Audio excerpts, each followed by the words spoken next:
Donc, bonjour à toutes et bonjour à tous. Merci pour votre participation à ce nouveau webinaire, le 4e de la semaine Asie, dédié ce matin aux accords de libre-échange entre l'Union européenne et le Vietnam. Donc, merci à toutes et à tous pour vos inscriptions. Bienvenue également à nos intervenants de ce matin, ma collègue Pascale Leborgne, qui est conseillère à l'international technique et réglementaire à la CCI du Morbihan. Salut Pascal. Bonjour à tous, bienvenue. Et bonjour Damien. Donc, bonjour. Damien qui va intervenir donc ce matin sur cet accord de libre-échange et puis vous en donner tous les détails importants. Et on a le plaisir d'accueillir également Laurent Fortin de la société Fertiléo qui partagera avec nous son expérience sur le Vietnam et qui fera un petit retour d'expérience après l'intervention de Damien pour échanger avec vous et puis partager avec vous la manière dont il s'y est pris pour accéder au marché vietnamien. Quelles ont été les étapes, ses partenaires, la durée que ça a pris pour lui d'accéder au marché, etc. Bonjour, Monsieur Fortin et merci pour votre présence ce matin. Bonjour à tous. Donc, le webinaire de ce matin, hein, c'est vraiment votre moment privilégié. C'est le moment pour vous de pouvoir échanger, poser vos questions, partager votre expérience avec nos experts ce matin. Donc, n'hésitez vraiment pas à prendre la parole tout au long du webinaire. On n'attendra pas la fin pour un temps de questions-réponses. J'aimerais vraiment que le webinaire soit interactif et dynamique. Donc, n'hésitez pas à prendre la parole au fil de l'eau sur les différents points que l'on va aborder et balayer ce matin. Pour cela, vous avez deux possibilités, soit écrire vos questions et vos remarques avec le petit module questions-réponses que vous propose Zoom, soit tout simplement en levant la main, auquel cas j'activerai très facilement vos micros. C'est plus facile et plus convivial d'échanger de vive voix que par écrit. Donc, voilà, n'hésitez pas à lever la main ou à nous faire parvenir vos questions par écrit. Je les prendrai au fur et à mesure et on y répondra au fur et à mesure. En ce qui concerne la prise de notes, pas de stress. Comme d'habitude, la présentation de ce matin sera disponible sur la plateforme BCI Info. Je vous enverrai aujourd'hui ou demain le lien qui vous permettra de retrouver l'intégralité de cette présentation via notre site web sur la plateforme donc BCI Info. Le webinaire est également enregistré, donc le podcast sera lui aussi disponible d'ici quelques temps, je vous préviendrai, toujours sur BCI Info. Donc, avant de rentrer dans le vif du sujet et puis de donner la parole à Damien et Pascal, donc un petit rappel donc, sur la raison pour laquelle on vous propose ce matin ce webinaire. Donc, comme vous le savez, hein, peut-être déjà le 1er août dernier, en fait, il y a l'accord de libre-échange entre l'Union européenne et le Vietnam est entré en vigueur. Cet accord, considéré comme le plus ambitieux, d'ailleurs jamais signé entre l'Union européenne et un pays en développement, renforcera indéniablement la compétitivité de l'Europe et donc, par extension, aux entreprises bretonnes sur ce marché. Marché vietnamien dont la croissance, il faut le savoir, est plus dynamique encore que celle de la Chine aujourd'hui. Donc, au cours de ce webinaire, on va donc vous expliquer les tenants et les aboutissants de cet accord. On fera quelques focus sectoriels, mais évidemment, comme ce webinaire est multisectoriel, vous allez fatalement avoir des questions précises sur vos activités, vos produits, par rapport aux taxes en vigueur, par rapport aux réglementations. Donc là, il nous faudra vraiment les nomenclatures produits, les codes de chacun d'entre vous pour aller en détail vous apporter des réponses concrètes par rapport à vos activités, vos produits spécifiques. Donc pour ça, voilà, encore une fois, on est à votre disposition. N'hésitez pas à nous poser vos questions. On reviendra vers vous individuellement très très rapidement avec les réponses qui vous correspondent à chacun. Donc, comme je l'ai dit tout à l'heure, donc nos deux intervenants majeurs de ce matin sont Damien Bazin de la société Source of Asia. Source of Asia est l'un de nos prestataires agréés sur le Vietnam, faisant partie du réseau agréé de prestataires de BCI. Donc, merci encore Damien pour ton expertise et puis ton intervention ce matin.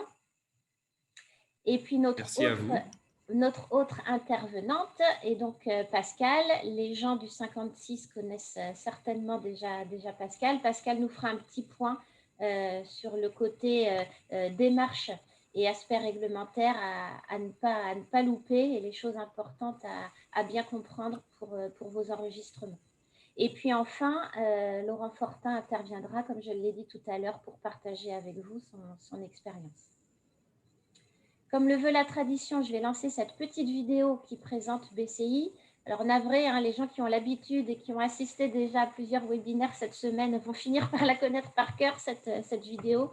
Vous pourrez aisément prêcher la bonne parole, mais je vais donc lancer cette vidéo. Ça dure 4 minutes. Je vous remercie par avance pour votre attention.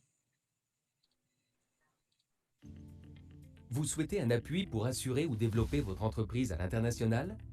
BCI, Bretagne Commerce International, association d'entreprises de 1000 adhérents, vous accompagne à chaque étape de votre développement international, quelle que soit votre taille, votre secteur d'activité, que vous soyez adhérent ou non.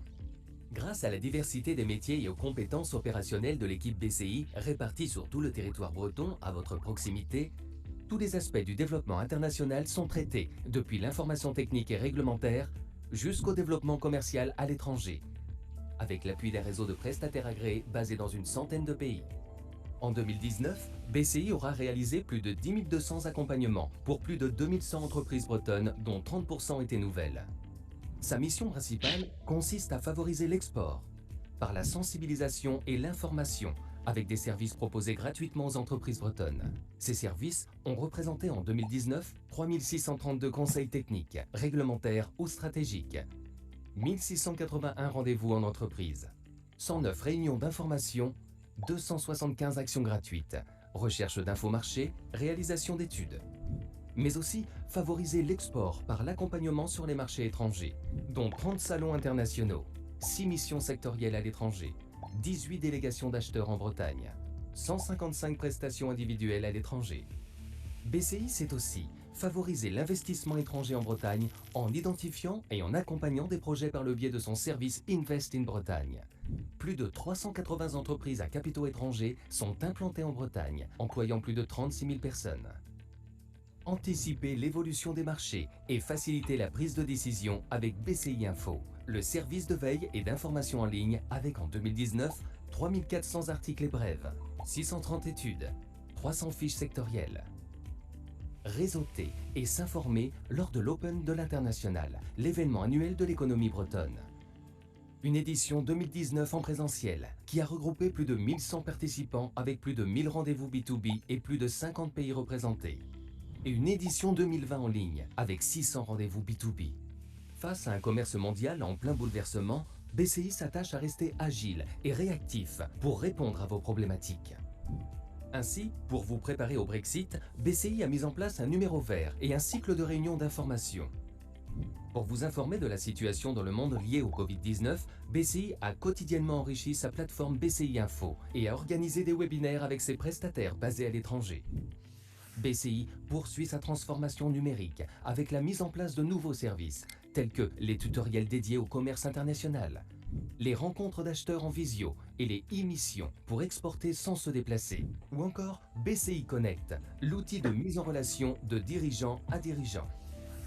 Avec un mode de fonctionnement unique, une gouvernance assurée par un conseil de surveillance présidé par ses financeurs, le Conseil régional de Bretagne et la Chambre régionale de commerce et d'industrie, et un directoire de 12 chefs d'entreprise élus parmi ses adhérents. BCI agit. Pardon. Une mauvaise manip, veuillez m'excuser. Numéro vert et un cycle de réunions d'information. Pour vous informer de la situation dans le monde lié au Covid-19, BCI a quotidiennement enrichi sa plateforme BCI Info et a organisé des webinaires avec ses prestataires basés à l'étranger. BCI poursuit sa transformation numérique avec la mise en place de nouveaux services, tels que les tutoriels dédiés au commerce international, les rencontres d'acheteurs en visio et les e-missions pour exporter sans se déplacer, ou encore BCI Connect, l'outil de mise en relation de dirigeant à dirigeant. Avec un mode de fonctionnement unique, une gouvernance assurée par un conseil de surveillance présidé par ses financeurs, le Conseil régional de Bretagne et la Chambre régionale de commerce et d'industrie, et un directoire de 12 chefs d'entreprise élus parmi ses adhérents. BCI agit pour l'internationalisation des entreprises bretonnes et de l'économie régionale. D'après l'étude d'impact de l'activité de BCI, réalisée en 2020 sur un panel de 300 entreprises ayant utilisé ses services, 98% des entreprises sont satisfaites de l'apport de BCI. Pour la 4e année consécutive, ce pourcentage est en hausse. 84,5% déclarent avoir atteint l'objectif qu'elles s'étaient fixé en s'adressant à BCI. 39% d'entre elles ont déjà enregistré un développement concret de leur activité. 54,8% par la hausse de leur chiffre d'affaires et 10,4% par la création d'emplois CDI. Avec Bretagne Commerce International, rejoignez les entreprises bretonnes qui osent le monde.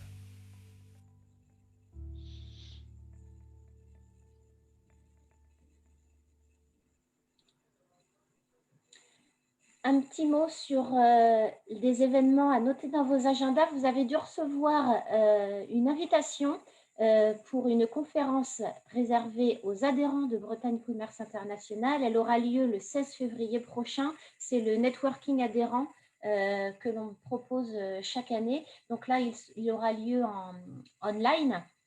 On vous propose un webinaire avec TAC Economics et Arkea sur les évolutions de l'économie mondiale dans ce contexte de pandémie mondiale. Donc, n'hésitez pas à vous inscrire. Ce networking adhérent, comme son nom l'indique, est réservé exclusivement aux adhérents de BCI.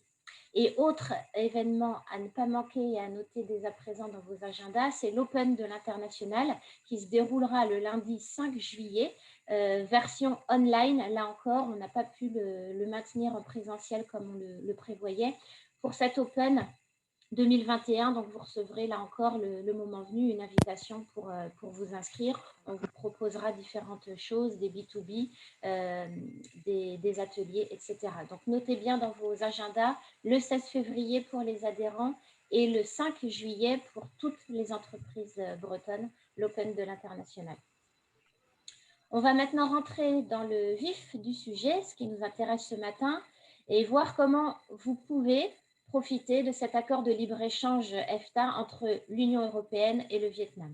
Je vais laisser la parole à Damien pour donc aborder les cinq premiers points donc, de ce webinaire. Tout d'abord, Damien va nous faire une présentation générale du Vietnam, va nous dresser un panorama pour reposer le contexte, avec un point à date en deuxième partie sur l'impact Covid sur le marché vietnamien. Damien va ensuite nous expliquer donc, les fondements de cet accord entre l'Union européenne et le Vietnam, quelles sont les opportunités pour vous, exportateurs bretons, et puis quels sont les tenants et les aboutissants, comme je l'ai dit en introduction de cet accord. Pascal ensuite prendra la parole pour nous faire un petit rappel sur le statut douanier et sur le numéro REX, et sur toutes ces démarches que vous devez effectuer pour exporter vos produits ou vos services sur le Vietnam. Et puis enfin, on cédera la parole à Laurent Fortin pour son retour d'expérience. Damien, je te laisse la barre du bateau pour ce premier point et donc la présentation générale du Vietnam. Merci beaucoup Karen. Bonjour à tous. Avant toute chose, je souhaitais remercier Bretagne Commerce International pour l'organisation de ce webinaire. Je suis ravi de pouvoir un peu exposer la situation particulière du Vietnam. Alors, avant de rentrer dans le vif du sujet, je voulais juste rapidement me présenter. Donc, Damien Bazin, je suis en charge du département développement commercial chez Source of Asia. Et donc, ça fait moi-même 9 ans que je suis au Vietnam. que je fais du développement commercial sur différents secteurs. J'ai également beaucoup travaillé dans la communication. J'ai organisé plusieurs événements pour des sociétés qui n'étaient pas forcément implantées au Vietnam, mais qui essayaient de développer leur commerce au Vietnam et leurs activités commerciales d'une manière générale au Vietnam. Et donc voilà, je suis d'autant plus ravi de participer à ce webinaire que je suis à 10 km près un enfant du pays. Mes parents étant, moi-même je suis mayennais, mais mes parents étant du pays guerchais, restorien, pour ceux qui connaissent bien l'île-et-Vilaine. Voilà, c'était tout pour la petite introduction. Maintenant, je vais rentrer dans le vif du sujet. Alors, mon approche vis-à-vis de ce webinaire, c'est bien sûr vous donner quelques chiffres pour vous resituer le Vietnam d'une manière objective. Mais bon, en 9 ans de Vietnam, on a aussi soi-même une vision très subjective et peut-être un peu plus concrète des choses. Donc, c'est aussi ce que je vais essayer de vous transmettre aujourd'hui avec ce webinaire. Donc, pas seulement vous donner des chiffres, mais aussi voilà, vous faire part de mon expérience, voilà, la vision du Vietnam, des choses qu'on ne peut, on ne peut constater qu'en étant vraiment sur place.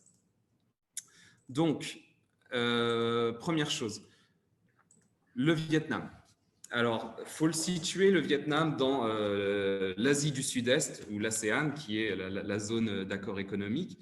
Ce qui est intéressant, c'est que c'est déjà de noter la position centrale du pays, avec notamment le Sud-Vietnam et particulièrement Ho Chi Minh Ville, où je suis moi-même basé, et donc sa capacité à rayonner sur les autres pays très dynamiques de l'Asie du Sud-Est, que peuvent être la Thaïlande d'une manière un peu plus avancée, Thaïlande, Singapour, Malaisie, et d'autres pays comme les Philippines, l'Indonésie ou le Cambodge, qui eux sont vraiment en situation de développement économique très fort.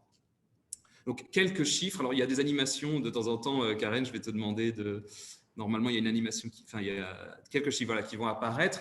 Ça peut être intéressant de faire un comparatif ASEAN-Union européenne, parce qu'en termes de superficie, on est sur quelque chose d'assez similaire.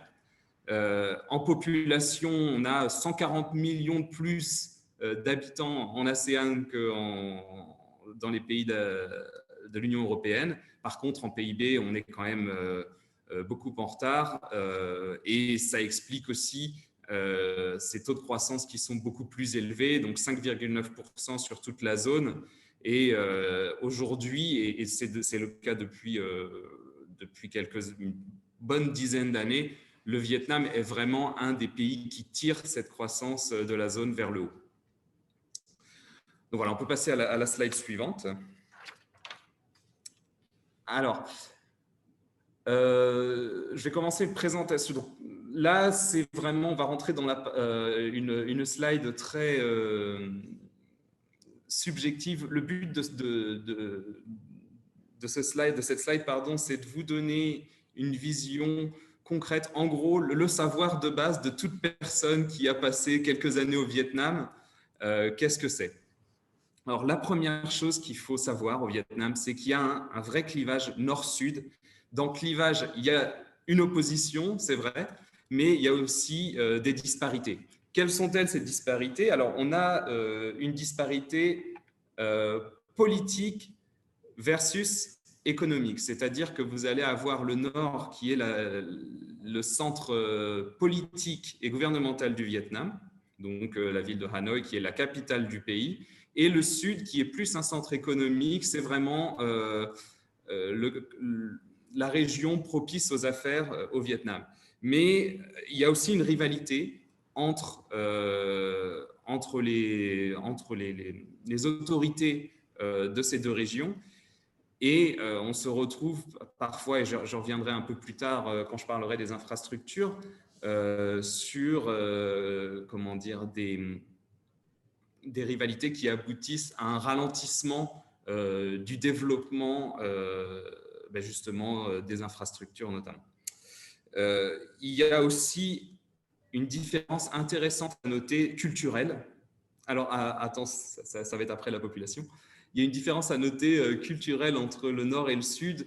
Vous avez le nord qui est traditionnellement beaucoup plus, on va dire, communiste, et un sud beaucoup plus, donc ça rejoint un peu le côté quartier économique, un peu plus capitaliste dans les idées et donc plus prompt à faire des affaires. Et on ne peut pas approcher ces deux régions de la même manière, clairement. Et très souvent, les interlocuteurs auxquels vous vous adresserez seront différents à travers les régions. Donc voilà, il faut vraiment prendre en compte ce point. Un dernier point aussi assez intéressant à noter, c'est que qui dit pouvoir politique dit, et surtout dans un pays à parti unique comme le Vietnam, dit aussi développement d'une aristocratie d'État.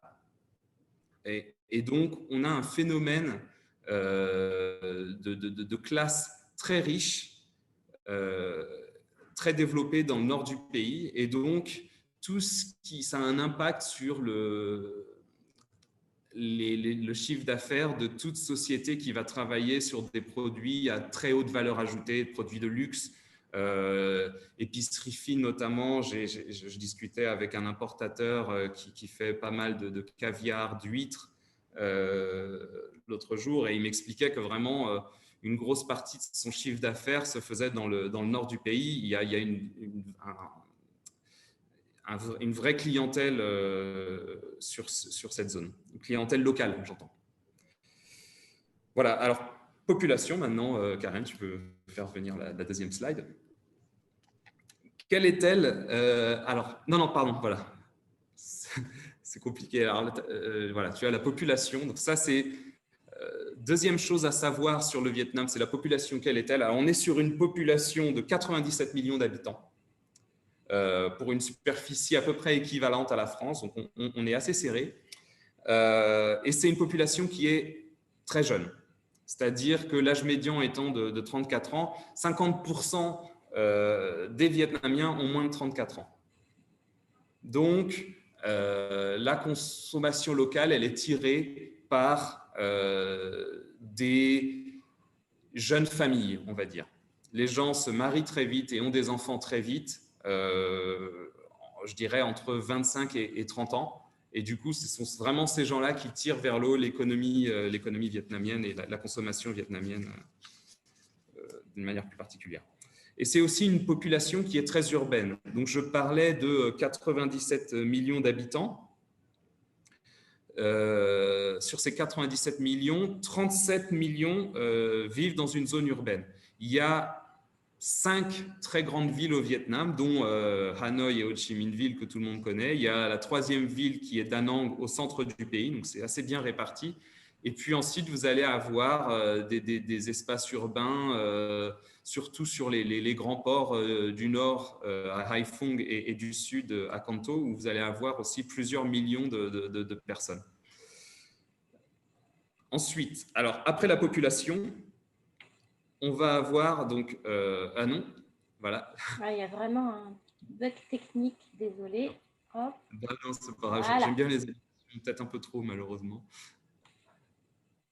Et donc la 3e chose à savoir sur le Vietnam, bien sûr, c'est l'économie et le fait qu'on est là vraiment dans une des économies les plus, si ce n'est la plus dynamique du monde, avec des taux de croissance sur les 3-4 dernières années supérieurs à 7%. Donc là, on est au-dessus de la Chine.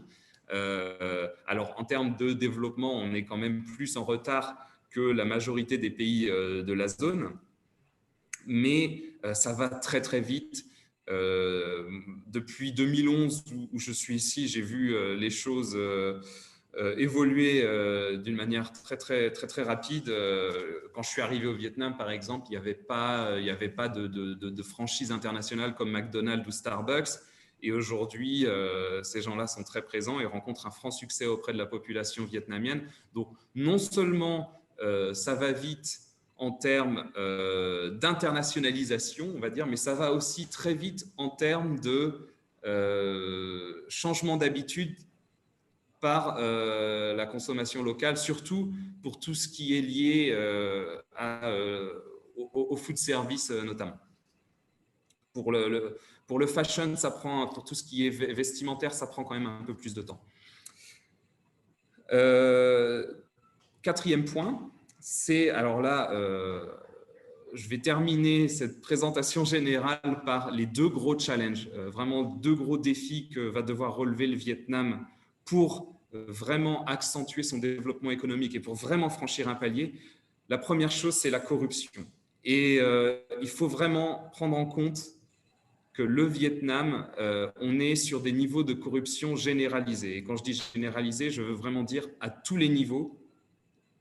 Tout le monde ici est habitué à verser et j'ai envie de dire même toucher des pots de vin pour pouvoir faire avancer les choses d'une manière administrative, pour pouvoir ne pas avoir d'ennui avec les policiers quand on fait des infractions au code de la route. Ça va vraiment à tous les niveaux, c'est encore très culturel ici et même si je pense que les pensées évoluent sur ce point-là, il faut quand même prendre en compte que c'est un pays qui est relativement corrompu. Et le dernier gros défi, le deuxième gros défi, pas le dernier, mais le deuxième gros défi du Vietnam, donc c'est la dernière animation, c'est les infrastructures. Donc là, en fait, les infrastructures, elles sont encore très en retard par rapport au niveau de développement du pays et elles ralentissent un petit peu cette croissance effrénée. Là, cette photo que j'ai prise il y a 2 semaines du haut de notre building, c'est le métro de Ho Chi Minh Ville qui est en construction, toujours pas terminé, et qui est prévu pour 2016. Moi, c'est ce qu'on m'a dit en 2011 quand je suis arrivé. Voilà, vous aurez le métro en 2016. Bon, ce n'est pas encore le cas. Je pense qu'on devrait l'avoir d'ici 2022. Et c'est là, cette histoire du métro, c'est un serpent de mer, vraiment, parce que c'est très symptomatique aussi de la rivalité qu'il peut y avoir avec le Nord. Il faut savoir que Hanoï aussi, de leur côté, ils sont en train de faire leur métro. Et ils ne sont pas forcément au même niveau d'avancement des travaux. Et pour les autorités hanoïennes, c'est une affaire d'État que le métro de Hanoï soit prêt avant celui de Ho Chi Minh Ville. Donc, ils ont un petit peu freiné l'avancement l'avancée des travaux par différents leviers.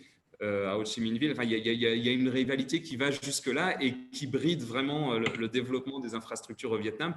Le métro, c'est un bon exemple pour s'en rendre compte, mais le vrai problème, c'est les infrastructures entre les villes. Par exemple, il n'y a pas de train à proprement parler au Vietnam, il y a une ligne qui va rejoindre Hanoï à Ho Chi Minh Ville en 3 jours de nuit. Donc, c'est pas du tout, on n'est pas sur du train à grande vitesse. Et même les routes ne sont pas forcément en bon état. Donc, pour faire 300 km, on est vite arrivé à passer toute une journée en voiture ou dans le bus ou en moto, parce qu'ici, les gens sont surtout en moto. Donc, en gros, ce qui vient un peu compenser ce manque d'infrastructures sur Terre, c'est les lignes aériennes qui, là, sont plutôt bien développées. C'est assez facile de rejoindre d'autres villes à l'intérieur du pays via les lignes aériennes et c'est relativement bon marché parce qu'il y a beaucoup de compagnies low cost qui permettent de faire des trajets, par exemple, Hanoï, Ho Chi Minh Ville, on peut trouver des trajets à 100 € à peu près. Donc voilà, ça c'est en gros, je pense, les connaissances typiques que pourraient vous donner les gens qui habitent au Vietnam depuis quelques années, s'il fallait parler du Vietnam en quelques mots. Ce retard dans les infrastructures, là, Damien, donc il est dû majoritairement à la rivalité entre grandes villes vietnamiennes. Ce sont plus des problèmes liés à l'administration, au gouvernement, à la politique intérieure, où il y a un réel problème d'approvisionnement et de matériel, d'équipement pour achever ces grands travaux, ces projets. Je pense qu'en fait, je pense qu'il y a un peu de tout ça. On est sur un pays qui se développe d'une manière très, très rapide, qui n'avaient pas les besoins il y a 10 ans en termes d'infrastructures qu'ils ont aujourd'hui. Et du coup, ils sont un petit peu dépassés par leur développement rapide. Et aujourd'hui, effectivement, les infrastructures sont clairement pas au niveau. Donc, c'est aussi dû au développement effréné de l'économie. Mais cette rivalité, c'est sûr qu'elle n'aide pas. Mais ce n'est pas la seule raison. Je pense qu'effectivement, on manque d'équipement, clairement. On manque de savoir-faire. Et malgré tout, il faut développer. Donc, on fait un petit peu aussi sans forcément savoir. Et ça peut aussi causer des problèmes et ça peut aussi ralentir les choses. Enfin voilà, il y a plein de facteurs qui entrent en jeu pour expliquer ce retard dans le développement des infrastructures. Et du coup, l'accord de libre-échange, là, il va aussi favoriser, je présume, l'entrée plus facile de services et de produits, d'équipements étrangers pour achever tous ces grands projets. C'était peut-être ça aussi le manque qu'il y avait pour finaliser tous ces grands projets et ces infrastructures. C'était plus difficile de faire rentrer de mettre en place des partenariats technologiques ou d'acheter des services et des équipements, non? Exactement. En fait, j'y reviendrai tout à l'heure, mais ce traité, cet accord européano-vietnamien va donner l'accès aux sociétés européennes, pour les sociétés européennes, aux appels d'offres publics. Donc, effectivement, les savoir-faire européens pourront plus facilement se positionner sur le développement de ce genre d'infrastructure. Alors, petite histoire, là, je vais pas vous embêter trop avec les dates, mais c'est quand même intéressant de resituer le Vietnam parce qu'on est quand même sur un pays qui, il y a une quarantaine d'années, était encore un pays en guerre, 40-50 ans maintenant.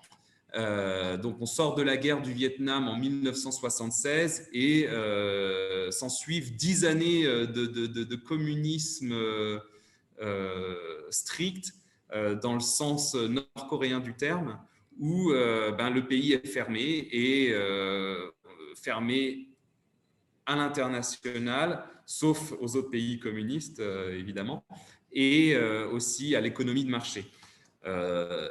L'expérience n'a pas été très très concluante et du coup au bout de 10 ans il y a une politique qui s'appelle la politique du Doi Moi qui signifie le renouveau, qui a été initiée et c'est vraiment là que débute l'ouverture économique du Vietnam. Alors, il y a des dates clés, l'entrée dans l'ASEAN, mais la plupart des gens qui sont au Vietnam, qui sont arrivés au Vietnam depuis une vingtaine d'années et qui ont vécu vraiment ces changements, vous diront que c'est vraiment l'entrée dans l'Organisation mondiale du commerce qui a amorcé le développement économique du Vietnam et le fait que les gens commencent à placer le Vietnam sur la carte du monde des affaires. Donc vraiment 2007, c'est une date clé. On ne souligne pas forcément aujourd'hui, on parle tous du Doi Moi, mais c'est vraiment le fait d'être entré dans l'Organisation mondiale du commerce qui a accéléré les choses du Vietnam et qui aboutit donc en 2020 à l'entrée en vigueur du traité de libre-échange VFTA. Et donc voilà, là j'ai quelques exemples intéressants. Airbus qui vend 200 avions de ligne à des compagnies aériennes qui se développent très très vite. On a aujourd'hui 2-3 compagnies aériennes qui marchent très très bien sur toute la zone Asie du Sud-Est et qui vont desservir, Vietnam Airlines, ils desservent le monde entier. Mais voilà, ce n'était pas forcément une évidence il y a 10 ans. Et Samsung qui a implanté ses plus grandes usines au Vietnam pour faire les smartphones et de l'électroménager. Et ça, des exemples comme ça, il y en a pléthore. Je reviendrai un peu sur d'autres exemples tout à l'heure. Voilà, donc ça, c'est pour le Vietnam. Voilà, qu'est-ce que c'est que le Vietnam? Quel est l'historique du Vietnam? Je ne sais pas si vous avez des questions. Sinon, je continue et vous fais un petit point sur les impacts du Covid-19. Il n'y a pas de questions de la part des participants pour l'instant. Si c'est le cas, n'hésitez pas à intervenir par écrit ou par oral. Je te propose de continuer, Damien. Il n'y a pas de questions qui problème. s'affichent pour l'instant. Alors, le Covid-19. Alors, je ne sais pas si vous êtes au courant, mais le Vietnam est un des pays qui est souvent cité. Alors, en exemple, c'est un grand mot parce que c'est quand même un pays avec un parti unique et qui a géré la crise de manière très autoritaire. Mais c'est une réponse autoritaire qui a quand même fait ses preuves parce qu'aujourd'hui, là, j'ai fait un screenshot de l'application qui a été mise en place par le gouvernement pour nous tenir informés des clusters et des cas officialisés au jour le jour. Donc, vous voyez là le chiffre de 1509. Donc, ça, c'est un screenshot qui date du 8 janvier dernier. Aujourd'hui, je pense qu'on est autour de 1600. Et ça, c'est 1600 cas depuis le début de la crise. Je souligne, c'est 1600 cas depuis janvier 2020. Donc, on est très, très loin des chiffres français et européens et de beaucoup de chiffres dans le monde. Et ça, comment ça a été possible? Alors, ça a été possible grâce à deux facteurs. Déjà, le fait que la population a été très vite sensibilisée et s'est très vite prêtée au jeu des masques, du gel hydroalcoolique, éviter de se réunir à plus de 10 personnes. Enfin, voilà, ça a été des recommandations gouvernementales qui ont été très vite très suivies. Et donc, après un an, nous, on n'a jamais été confinés à proprement parler. Moi, on ne m'a jamais demandé de rester chez moi. Il y a eu une période de 2-3 semaines entre avril et mai où les restaurants et les bars ont été fermés. Mais d'une manière générale, on n'a jamais vraiment eu à pâtir de cette crise Covid-19 à l'intérieur des frontières. La grosse différence, c'est que ce développement très lent du virus ici est passé par la fermeture des frontières. Donc, pendant plusieurs semaines, il n'a pas été possible de mettre le pied sur le sol vietnamien. Et bon, ça a permis de bien limiter quand même la diffusion du virus. Aujourd'hui, il est possible de revenir au Vietnam. Je vais expliquer dans quelle mesure. Mais pour finir sur la réponse autoritaire, dès qu'il y a un cas confirmé, en fait, le gouvernement va publier toutes les informations personnelles de la personne, donc le nom, l'âge, son lieu d'habitation et toutes les activités récentes de la personne pour qu'on puisse localiser des points de transmission probables et demander aux gens qui étaient, par exemple, quand c'est un cas confirmé après un mariage, donc tous les gens qui étaient au mariage ou au même endroit sont invités d'une manière très autoritaire à rester chez eux. Et si vous ne respectez pas, alors que vous êtes tenu de rester chez vous, si vous ne respectez pas le règlement, vous faites de la prison. Donc voilà, la réponse autoritaire, elle est là, mais c'est quand même assez efficace. Et donc, ça a permis au Vietnam de bien se prémunir de la crise Covid. Et heureusement, parce que les hôpitaux engorgés au Vietnam, ça serait assez inquiétant. Donc aujourd'hui, comme je le disais tout à l'heure, il est possible de venir au Vietnam. Maintenant, ça passe par une quarantaine de 14 jours dans un des hôtels listés par le gouvernement, donc vous ne pouvez pas aller n'importe où. Ça implique aussi des procédures administratives à rallonge. Normalement, quand on est français avec un passeport européen, on peut venir au Vietnam sans avoir à faire de demande de visa au préalable. Ça aussi, c'est quelque chose qui est arrivé il y a 4-5 ans. Moi, au début, quand je suis arrivé au Vietnam, il fallait que j'ai une invitation, il fallait que je fasse un visa à l'arrivée à l'aéroport. Donc aujourd'hui, ce n'est plus le cas en temps normal. Maintenant, si vous voulez venir au Vietnam, il faut faire une demande de visa travail qui prend un peu plus de temps que d'habitude. Il faut la faire en amont. Il faut montrer que vous êtes assuré. Il y a plusieurs procédures à effectuer. Il faut faire plusieurs tests PCR. Et le tout prend entre 4 et 6 semaines pour pouvoir poser le pied sur le sol vietnamien. Ensuite, vous faites une quatorzaine. Et après la quatorzaine, vous êtes libre de tout mouvement. Mais bon, ça dissuade de venir pour 2-3 semaines. Enfin, il faut venir au moins pour plusieurs mois. Donc voilà, ça c'est voilà, en quelques mots la situation liée au Covid au Vietnam. Maintenant, pour faire un point sur quel est l'impact sur les affaires du Covid, donc comme je l'expliquais tout à l'heure, le fait que les frontières soient fermées et qu'il n'y ait plus de vols internationaux ou que ça se fasse au compte-gouttes et qu'on accepte que des gens avec un profil d'experts qui viennent pour travailler, bon, bah, ça a un impact, ça a eu un impact et ça a toujours un impact très négatif sur des secteurs comme le tourisme et le food service.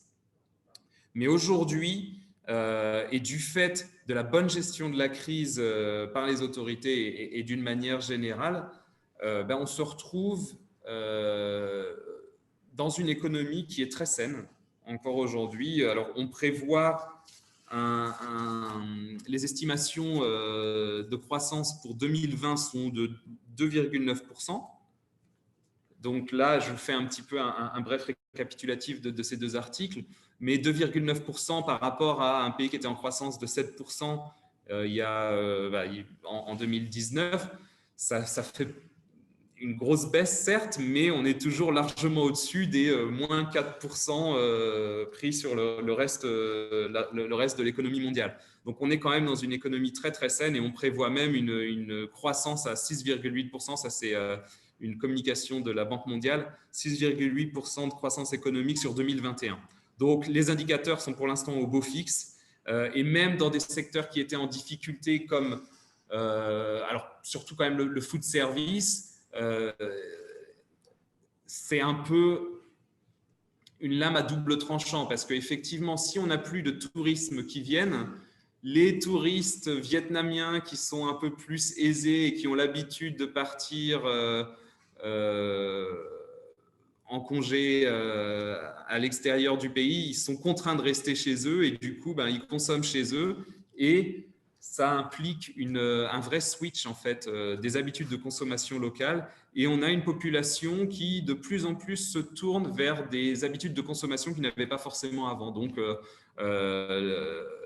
j'ai notamment eu des retours d'hôtels de luxe qui ont fait de meilleurs chiffres en décembre 2020 comparé à décembre 2019, par exemple.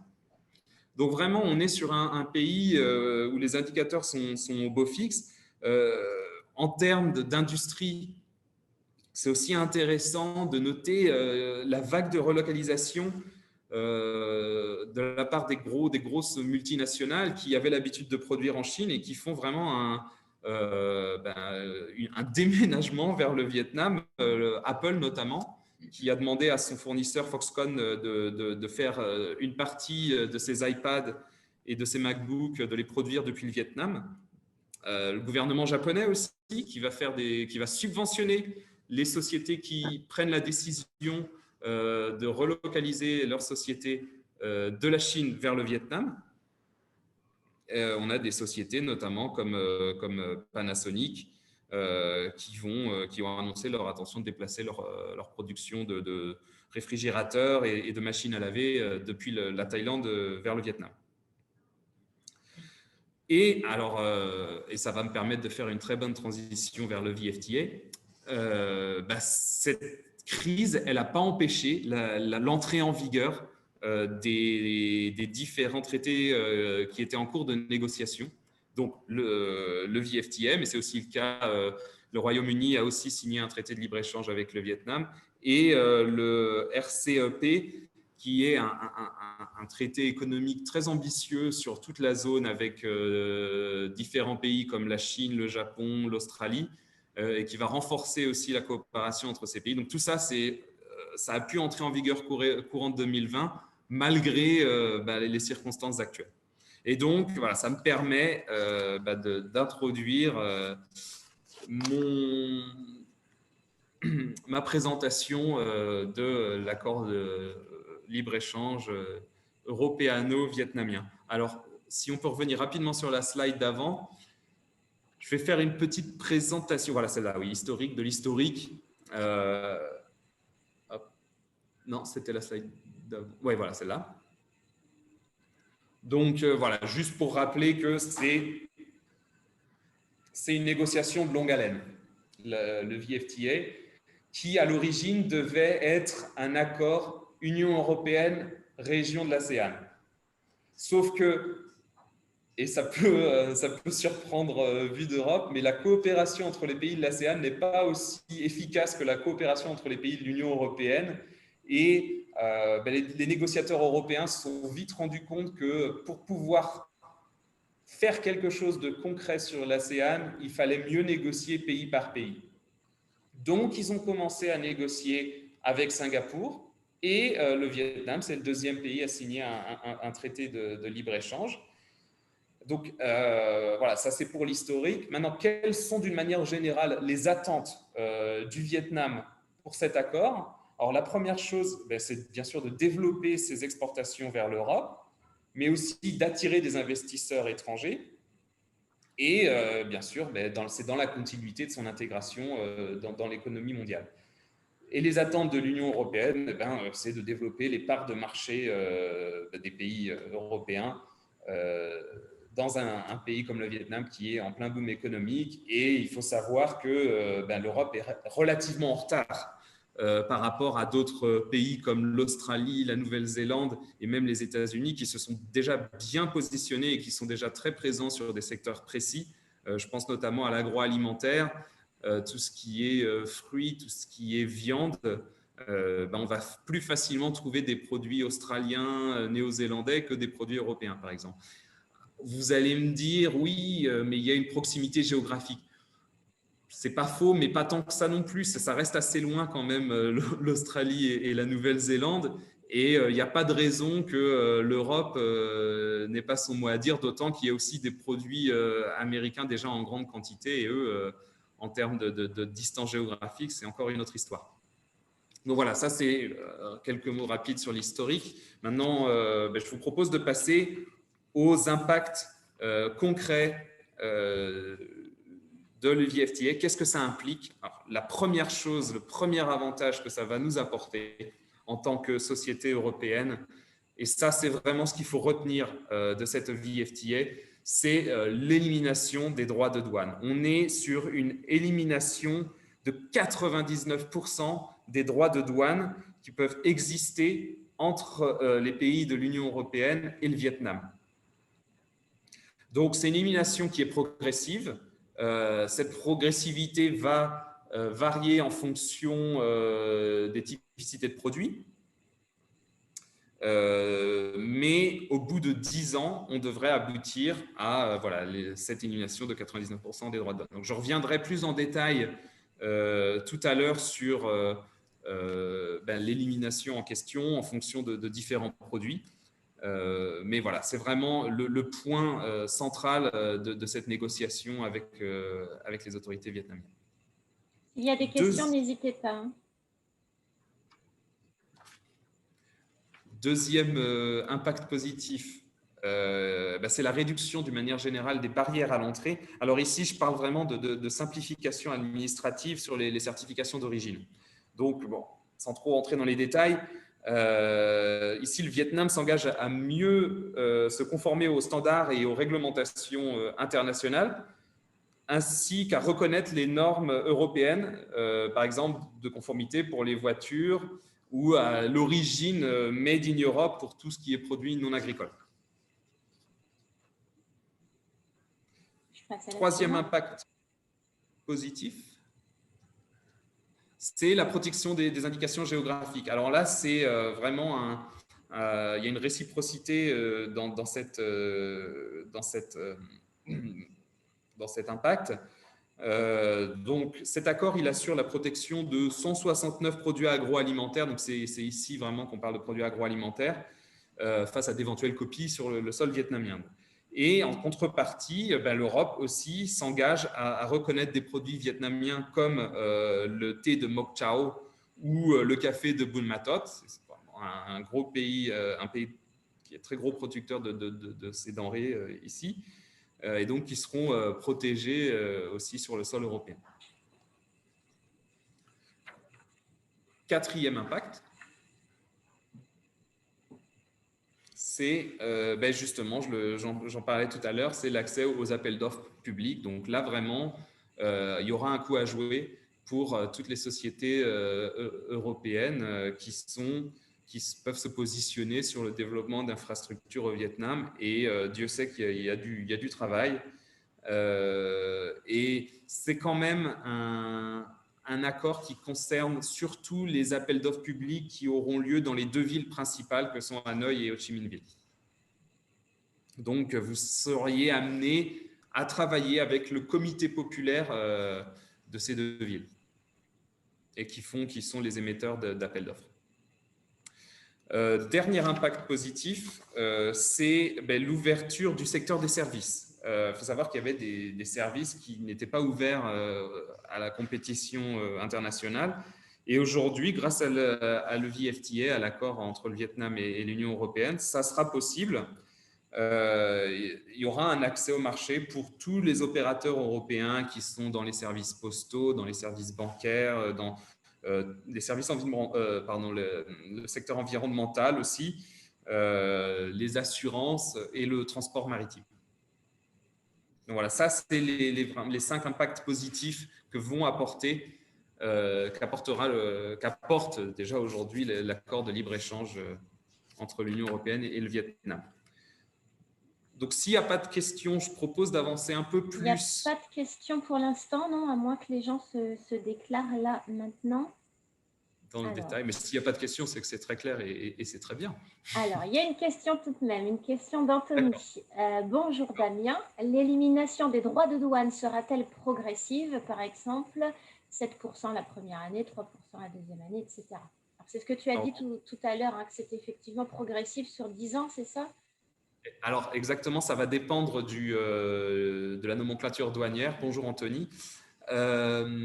Effectivement, et en plus, je ne pourrais pas rêver une meilleure transition parce qu'on y arrive là dans le vif du sujet. Quelle dégressivité pour quelle denrée ou quel type de produit? Donc là, je fais un focus agriculture parce que je me suis rendu compte qu'il y avait pas mal de gens dans l'agriculture parmi les participants.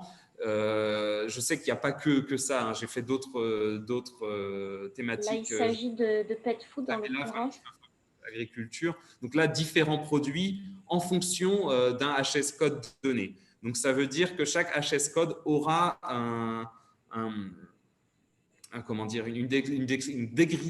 dégressivité différente. Donc si vous êtes intéressé par la question, n'hésitez pas à me contacter, à me donner le HS code et je peux vérifier pour vous. Mais en gros, ce qu'il faut comprendre dans ce tableau, c'est vraiment que par exemple, pour le cidre, avant l'application du traité de libre-échange, on était sur un taux de 55% à l'entrée du pays. Et il faudra 7 ans pour atteindre 0% avec une dégressivité régulière sur les 7 ans d'ici 2027. Donc voilà, c'est ça que signifie ce graphique. Et du coup, voilà, je peux vous laisser regarder une dizaine de secondes et puis on peut passer au tableau suivant. Ouais. Mais et pour terminer, donc vous voyez que ça peut être, en fonction du produit, on va avoir une dégressivité qui peut être très très différente. Hein. Ça peut prendre 3 ans pour tout ce qui est produit à base de viande de volaille, alimentation animale, à 10 ans pour les ingrédients alimentaires. Qu'est-ce que signifie sur la gauche B7, B3, B5, B10 Alors ça, en fait, c'est les catégories. Chaque HS code est classé selon une catégorie. Et donc B7, là, en gros, ça veut dire 7 ans avant que le tarif soit éliminé. B3, 3 ans, voilà, c'est juste ça. Mais effectivement, chaque HS code aura une catégorie B plus un chiffre, B10, B0 quand dans certains cas, depuis le 1er août et l'entrée en vigueur de l'accord, on a eu un passage direct à 0%. Donc, ça serait B0. C'est juste ça que ça signifie.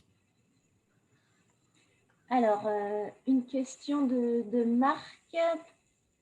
Bonjour Damien, peux-tu me donner ce tableau pour la viande bovine avec les codes? Voilà, bon, je vous ferai parvenir ça, Marc. Je vais revenir vers vous. J'ai noté vos codes. On vous transmettra effectivement Ouais, je vous redis. Il n'y a pas de problème. Si vous avez d'autres demandes, des autres participants, n'hésitez pas, hein, même, enfin, pas forcément tout de suite, mais vous pouvez aussi nous envoyer des mails. Vous pouvez m'envoyer un mail avec vos codes produits et puis on vous répondra facilement pour vous donner les taux de droits de douane. Je passe à la diapo suivante. Oui, ouais, bien sûr. Alors, diapo suivante, on est toujours sur l'agriculture. Là, je voulais juste vous faire un petit peu toujours dans le même esprit de partage, retour d'expérience concrète d'une société d'accompagnement à l'international. Qu'est-ce qu'elle fait, cette société d'accompagnement international dans le secteur de l'agriculture? Donc, avec quelques chiffres. Donc là, on a travaillé sur une vingtaine de missions liées à l'agriculture et à l'agroalimentaire sur les 2 dernières années. Ça nous a permis d'identifier une centaine de prospects par mission et pour chaque mission, on organise 7 rencontres avec des partenaires potentiels locaux. Et ensuite, j'ai fait un petit listing des différentes thématiques qu'on a pu aborder durant ces missions. Donc, on a travaillé avec soit des filières, soit des sociétés directement. Donc, ça va de l'engrais à la pomme de terre, machinerie, équipement agricole. On a travaillé notamment avec l'Adepta, beaucoup. L'alimentation animale aussi, ça prend pas mal d'importance au Vietnam, les aliments d'allaitement. C'est des sujets qui sont assez sensibles en plus, donc il y a vraiment un besoin de relais local sur place pour que les choses puissent se passer. Donc voilà, alors l'agriculture, c'est vraiment un secteur d'avenir au Vietnam. Et je parle en connaissance de cause parce que j'ai beaucoup travaillé même avant d'arriver chez SourceOf EGA dans la promotion des produits agroalimentaires au Vietnam, notamment la viande bovine. Et du coup, il y a aussi, c'est très important de le souligner, un vrai souci de sécurité sanitaire et de traçabilité de la part des acteurs locaux. Parce que le Vietnam a dû faire face à beaucoup de scandales sanitaires, notamment alors, de leurs produits locaux, mais aussi des produits qui viennent de Chine. La Chine n'a pas bonne presse au Vietnam, hein. Donc c'est pareil, c'est quelque chose qu'il faut savoir. N'allez pas au Vietnam pour parler de la Chine.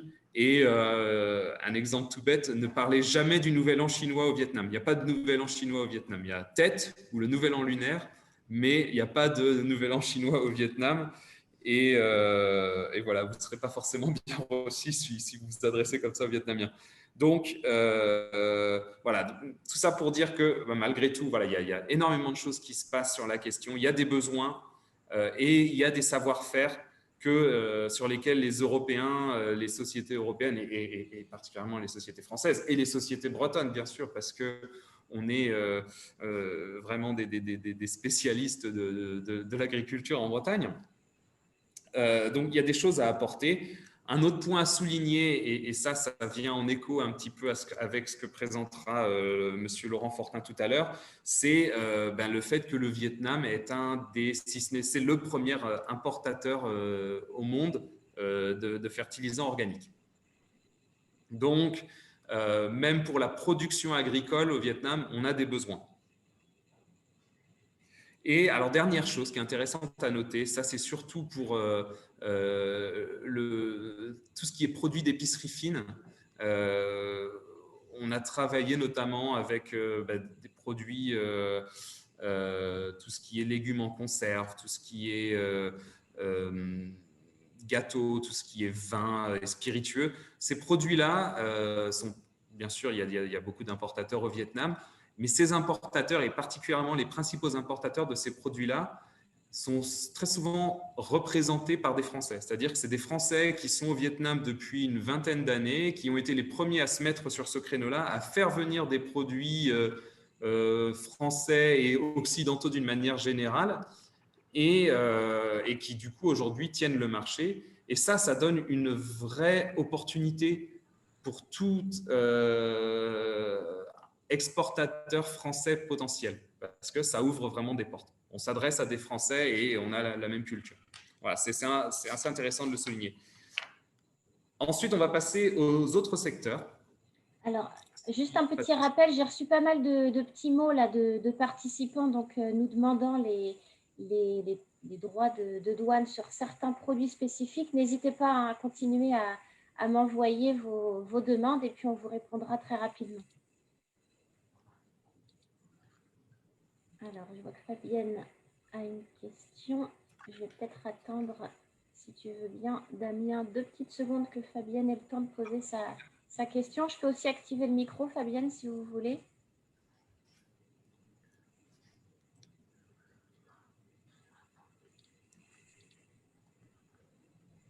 Alors, question de Fabienne. Peut-on travailler en direct sur le Vietnam ou faut-il passer par un importateur local?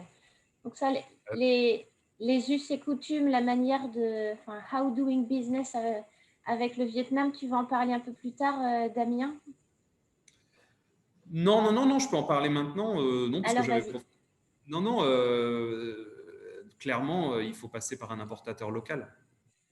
C'est très, très compliqué au Vietnam de se développer sans avoir ne serait-ce qu'un relais local.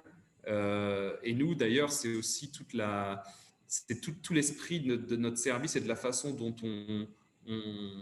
on apporte notre soutien aux sociétés vietnamiennes, c'est aux sociétés à nos clients, aux sociétés hors vietnamiennes, donc, c'est de pouvoir leur mettre à disposition une personne vietnamienne pour défricher le marché, pour faire la prospection et pour s'adresser à d'autres Vietnamiens. Donc ça, c'est pour l'appui local. Mais ensuite, le développement commercial vietnamien. Alors après, je ne sais pas, vous êtes peut-être sur une typicité de produits particulière, Fabienne, mais c'est très, très compliqué de s'adresser au marché vietnamien sans passer par un importateur, distributeur qui est local. Ça, clairement. Fabienne, j'ai activé votre micro si vous voulez prendre la parole et puis détailler un petit peu plus. Bonjour, oui, Fabienne. Bonjour. Bonjour à tous. Je suis dans la volaille, hein, donc voilà au niveau du secteur d'activité. D'accord. Alors, non, ouais, dans la volaille, donc clairement, il faudra que vous passiez par un importateur local. Et pour une raison simple, c'est que, surtout pour ces produits agroalimentaires-là qui demandent un très gros niveau de certification et d'enregistrement, il y a beaucoup ça implique énormément d'administration au niveau local. Et ça ne peut être fait que par un importateur. D'accord. Merci. Merci, Fabienne. On passe à la diapo suivante. Je vois qu'il n'y a pas d'autres questions pour l'instant. De toute façon, on prendra les questions au fur et à mesure. Hein, rassurez-vous. Donc, posez vos questions quand bon vous semble et puis on y répondra. Alors, voici là d'autres tarifs, dégression de tarifs sur d'autres secteurs. Pareil, que j'ai choisi en fonction des participants qui se sont inscrits pour ce webinaire. Donc, sur l'hygiène santé, les cosmétiques, les profilés et la machine. Et donc là, pareil, on est sur… Pareil, hein, n'hésitez pas à partager. Oui, on n'a pas pu être exhaustif, hein, évidemment. Vous étiez 50 inscrits au départ à ce webinaire, tous avec des activités bien précises. Donc, encore une fois, on est à votre disposition pour répondre précisément à vos demandes par rapport à vos activités. Et donc, voilà, quelques retours concrets.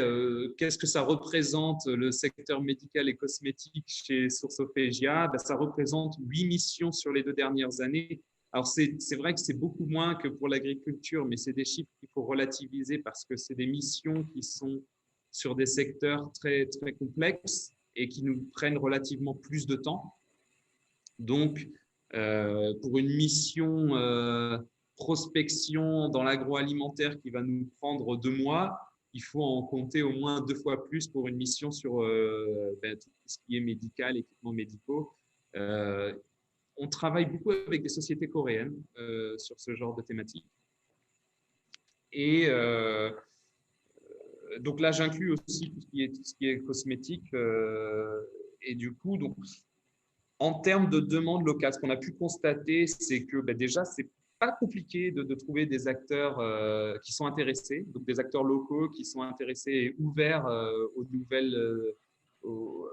nouvelles origines, aux nouveaux types de produits. Là, j'ai en tête un exemple d'une mission qu'on vient de conclure avec une société française qui produit une crème de soins de peau pour les peaux abîmées par le cancer du sein. Donc, c'est très, très technique et très, très, comment dire, ciblé en termes de circuits de distribution et d'acteurs locaux auxquels on va s'adresser. Mais on a malgré tout pu trouver une quarantaine de prospects potentiels. On a fait entre 4 et 5 rendez-vous, je crois. Et ça a débouché, là ils sont encore en négociation, mais ils sont sur le point de signer un accord d'importation-distribution avec une société vietnamienne qui s'est montrée très intéressée par le produit en question. Donc voilà, ça c'est pour le médical et cosmétique. Et ensuite, alors je ne sais pas s'il y a des questions. Oui, il y a une question, alors une question globale de Marie. Est-ce qu'il existe un site internet ou une plateforme sur laquelle on peut retrouver directement les tarifs dégressifs liés au code douanier? Non. Enfin, en tout cas, moi, j'en ai pas trouvé. J'ai cherché, mais en fait, nous, il a fallu qu'on constitue un fichier Excel à partir des. Alors, vous pouvez trouver des PDF, mais qui sont très très durs à consulter. Mais vous allez trouver. Ouais, pardon, Daniel. Bon, écoutez, je ne connais pas comment dire, l'accord UE-Vietnam par cœur, parce qu'en général, les accords UE, ils font souvent plus de 1000 pages. Mais en général, il y a des indications sur la dégressivité, en principe. Hein. Maintenant, bon, si vous l'avez épluché, peut-être que ce n'est pas très, très précis, mais en général, c'est expliqué. Il y a des pages qui sont consacrées à ça, en principe, dans l'accord UE.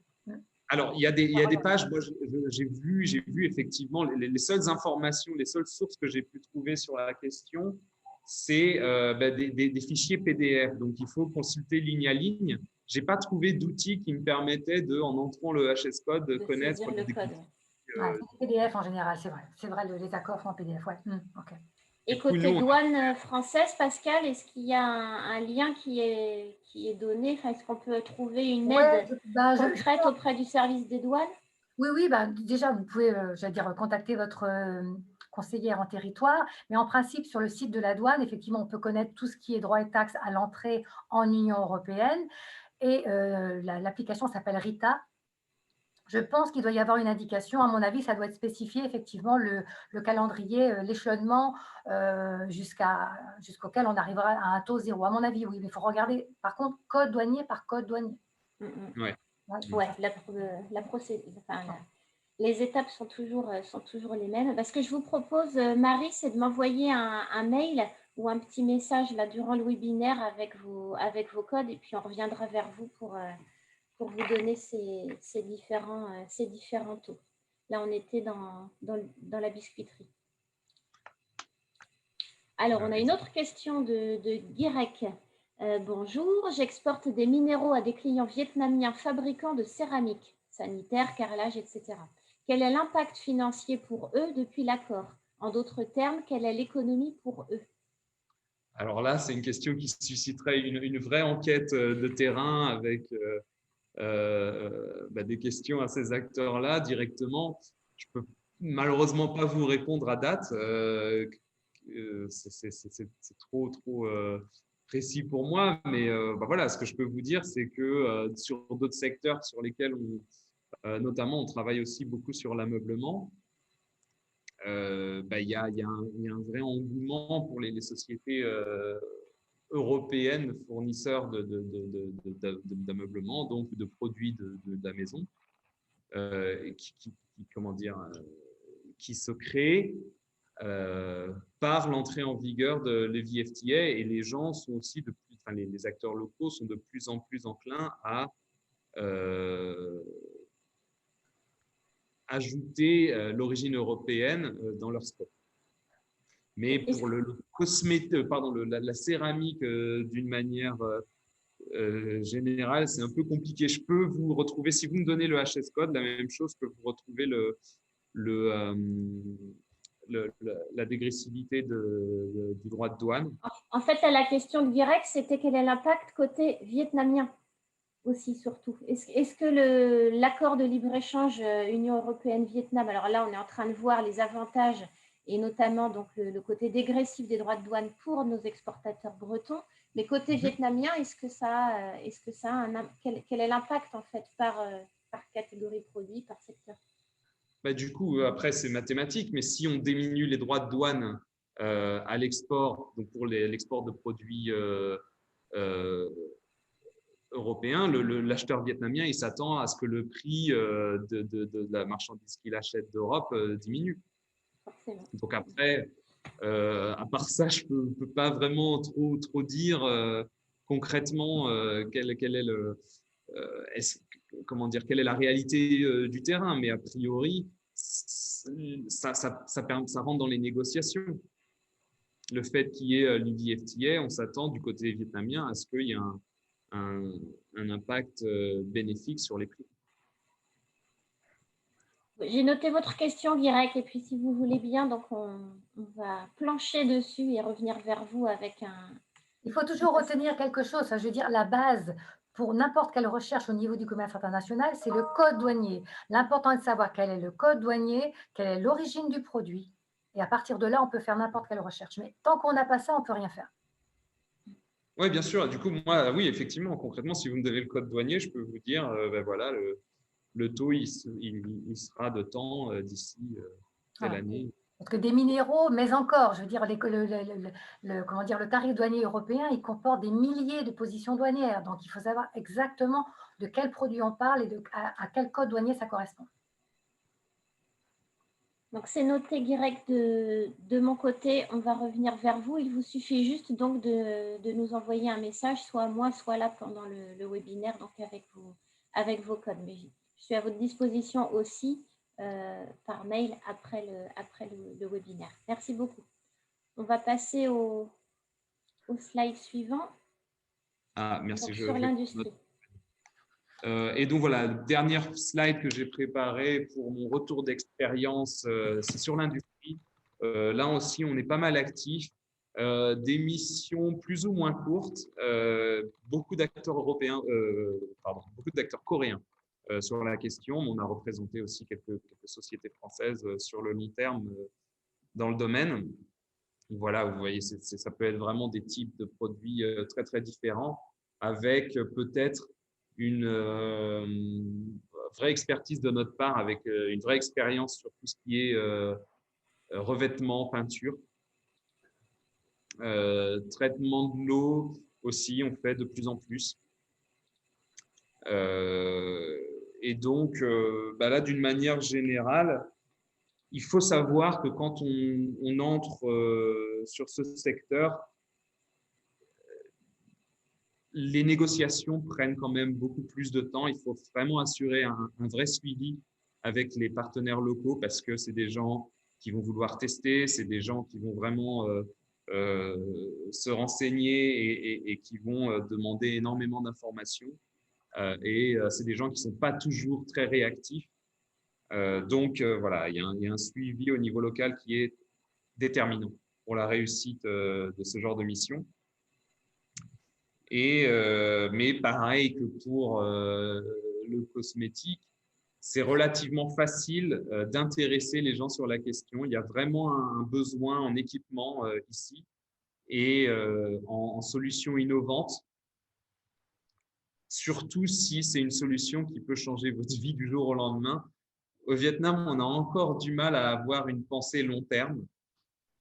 Donc, à contrario, tout ce qui fonctionne à court terme, ça peut avoir un effet très, très efficace dans l'esprit du Vietnamien. Mais voilà, donc c'est là où des sociétés peuvent vraiment tirer leur épingle du jeu en fonction de l'innovation qu'elles peuvent apporter. Voilà, c'est tout ce que j'ai à dire, ce que j'avais prévu de dire sur l'industrie et d'une manière générale dans ma présentation. Donc, je ne sais pas s'il y a d'autres questions. Alors, il y a une question, oui, de Gaël. Bonjour, nous exportons de la génétique porcine, donc des reproducteurs, vers les élevages de porcs locaux à travers un importateur. Les méthodes de paiement demandées sur de plus gros contrats nous surprennent. surtout sur les délais demandés. Donc, Gaël aimerait bien que vous échangiez là-dessus. Ben, moi, vous pouvez revenir vers moi directement. Là, c'est pareil, c'est très précis comme demande. Ça impliquerait que de notre côté, on fasse une petite enquête sur les habitudes marché, qu'on ait contacté d'autres importateurs de ce genre de. On est déjà en contact, on a travaillé notamment. Alors, ouais, là, c'est un secteur précis sur la génétique, mais on a travaillé notamment avec Inapor. On a pas mal exploré la filière porcine, aussi bien en termes d'importation de la part du Vietnam de viande de porc que de la production locale, qui est effectivement très, très importante. C'est la viande qu'on produit le plus au Vietnam. Je crois que ça représente 70% de la viande consommée par les Vietnamiens. Et donc, effectivement, en fonction quelles sont les habitudes, en fonction du paiement, ouais, il faudrait un petit peu plus de détails et ça serait peut-être intéressant qu'on échange, Gaël, là-dessus, parce que vous devez avoir une expérience avec d'autres pays qui est différente. Ça m'intéresserait un peu de connaître ça également.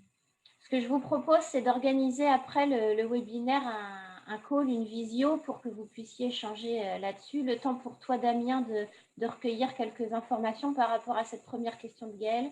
Et puis ensuite, organiser un call avec Isabelle Collin aussi, pourquoi pas, la chargée d'affaires agri de BCI.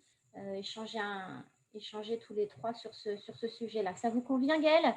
On va vous recontacter rapidement pour vous proposer un échange téléphonique. Alors, oui, Damien, dis-moi. Non, je disais, je me le note de mon côté. Alors, autre question d'Anthony. Autre question d'Anthony, oui, concernant la distribution. Les ventes online ont-elles le vent en poupe ou sommes-nous encore dans une économie traditionnelle d'achat en magasin? Bon, Anthony connaît ces sujets. Effectivement, Lazada, c'est l'équivalent d'Amazon historiquement au Vietnam. C'est vraiment la plateforme phare historique. Aujourd'hui, elle est un peu dépassée par une autre plateforme qui s'appelle Shopee. Donc, je dirais que les plateformes e-commerce sont en développement. Je n'irai pas jusqu'à parler de boom des plateformes e-commerce. Je pense que l'effet Covid a un impact positif sur les chiffres qu'elles peuvent faire. Mais de là à dire qu'elles ont le vent en poupe, j'irai quand même pas jusque-là. Je pense qu'il y a encore une grosse marge de progression pour elles parce qu'aujourd'hui, la majorité des ventes en ligne au Vietnam, bizarrement, elles se font via Facebook. C'est-à-dire que les gens vont poster sur Facebook ce qu'ils vendent et il y a un vrai commerce qui se fait sur Facebook, surtout dans l'agroalimentaire, pour ce que j'ai pu voir, mais même dans d'autres secteurs comme le vestimentaire. C'est vraiment les gens ici utilisent Facebook. Quand on veut être présent, quand on veut faire de la visibilité en termes de communication au Vietnam, il faut avoir sa plateforme Facebook. Ça, c'est indéniable. Mais il y a de marketplace, c'est la marketplace Facebook qui est utilisée. Exactement, oui, exactement, marketplace. Les gens vont avoir leur page et puis ils vont poster leurs offres avec prix et puis ils vont attendre qu'on commente ou se faire contacter. Après, il y a un gros, il y a beaucoup d'applications qui facilitent la vie des Vietnamiens. Alors, j'ai pas vu le développement. Ça fait 9 ans que je suis surtout au Vietnam, donc en France, je sais pas trop comment ça se passe, mais je sais qu'en France, il y a des applications comme Deliveroo. Bon, au Vietnam, on est sur des applications. Il y a une application qui s'appelle Grab, qui est un concurrent d'Uber et qui a littéralement, c'est une société singapourienne qui a vraiment bouffé, si vous me permettez l'expression, Uber tout cru au Vietnam parce qu'ils se sont positionnés très rapidement sur le pays. Et aujourd'hui, c'est l'application reine pour tout ce qui est alors application pour se déplacer, mais aussi pour commander à des restaurants ou aussi commander ses courses au supermarché du coin. Et donc aussi, alors vente, pas forcément, mais livraison. Donc, on peut se faire livrer par Grab. Donc, vous pouvez commercialiser quelque chose sur Facebook. C'est même une bonne idée parce que tout le monde est sur Facebook. Donc, vous avez plus de chances d'être visible sur Facebook que sur une plateforme e-commerce. et faire livrer par Grab. Et c'est très, très facile et il n'y a pas besoin de monter toute une structure derrière. Faire livrer par qui, pardon, j'entends pas, ça coupe un petit peu. Par Grab? Grab, voilà, Grab, c'est le nom de l'application. Je vais le mettre dans le chat. D'accord. Grab. Et l'autre plateforme, alors Lazada, tu nous as dit qu'elle était un peu en perte de vitesse, mais l'autre, c'est Shopee, c'est ça? C'est une plateforme locale vietnamienne ou elle est aussi… Shopee, je ne crois pas que ce soit vietnamien, je crois que c'est singapourien. Je suis sûr que ce n'est pas vietnamien, mais ça vient de la région. Alors, Grab, ça s'écrit comme ça. Hop, et Shopee, si je ne me trompe pas, ça s'écrit comme ça. Et c'est le site e-commerce aujourd'hui qui a le plus de visites. Hop, ça n'a pas envoyé, pardon. Je regarde avant quand même sur l'écriture. Alors, je vois pas ton message et tu l'as envoyé. Non, je n'avais pas envoyé. Je voulais juste vérifier que c'était la bonne écriture. D'accord. Je crois que ça vient de Singapour aussi. Donc aujourd'hui, vendre sur ces plateformes en ligne, donc c'est trop tôt, tu dirais? Non, c'est pas trop tôt. Il vaut mieux avoir un contact qui a une bonne page Facebook bien visitée et vendre via la marketplace Facebook. Clairement. Facebook, c'est 65 millions d'utilisateurs au Vietnam sur une population de 97 millions. Donc, on a un taux de pénétration qui est autour de 70%. Tout le monde est sur Facebook. Et c'est valable pour tout type de produits. Oui, je pense que oui. Alors, je l'ai surtout vu, parce que j'ai pas mal agi sur ces marchés-là, mais dans l'agroalimentaire, des gens qui vont vendre des fruits sur Facebook, par exemple. Ou des sociétés, mais on est dans tout, dans l'équipement aussi. On voit vraiment de tout, tout ce qui est électroménager, produits électroniques. D'accord. Tu as envoyé ton message ou pas, Damien? Parce que je vois rien s'afficher. Normalement, je l'ai envoyé. Alors, est-ce que j'ai répondu que à Anthony, peut-être? Attends. Alors, ok, non, c'est bon. C'est dans la discussion. Donc, Grab, ça s'écrit G-R-A-B et Shopee, S-H-O-P-2-E. Exactement. Pour les gens qui n'auraient pas forcément accès au chat.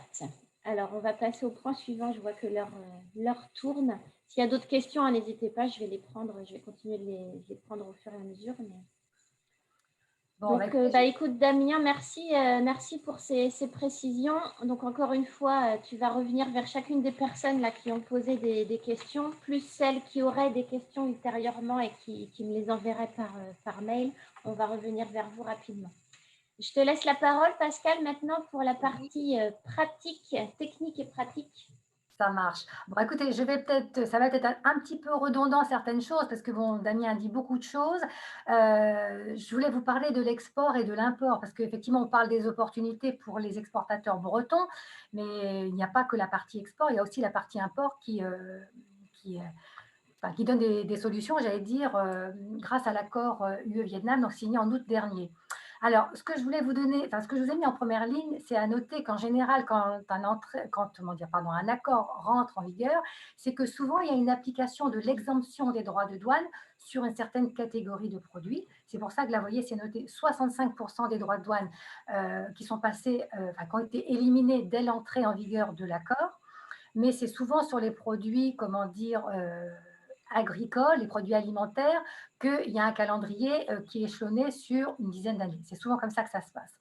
Tout à l'heure, une personne a demandé comment ça se passait au niveau des bases de données qui pouvaient donner des informations. Là, je vous ai mis en évidence une base de données que certains connaissent peut-être sous un autre nom, parce qu'elle a changé de nom en octobre dernier. La base de données s'appelle Market, ou s'appelait Market Access Database. C'est une base de données européenne et qui donne accès à partir d'un code douanier, toujours je dis un code douanier puisque c'est la base de tout, à partir du code douanier de vos produits, vous pouvez connaître les droits et taxes dans à peu près tous les pays du monde. Voilà. Et cette base de données donne également accès à des informations sur la réglementation. Alors, je pense que à mon avis, j'ai eu quelques questions, mais pas énormément quand même depuis le mois d'août sur le Vietnam. En général, les questions, c'était surtout sur les droits et taxes, mais je pense que le calendrier doit peut-être être affiché dans Market Access une fois qu'on a noté le code douanier et le pays de destination. Donc, cette base de données qui s'appelait Market Access Database, elle est devenue Access to Market depuis octobre dernier, mais c'est exactement la même. La présentation est un petit peu différente, mais enfin, ça donne accès aux mêmes informations. Alors, ça, c'est pour la partie export. La partie import, sachez qu'effectivement, l'accord, il permet des avantages des deux côtés. Il y a peut-être dans les exportateurs bretons, certains d'entre eux qui font des achats de matières premières. Il faut savoir donc qu'à l'importation en UE, il y aura aussi la possibilité pour les importateurs de bénéficier des préférences tarifaires.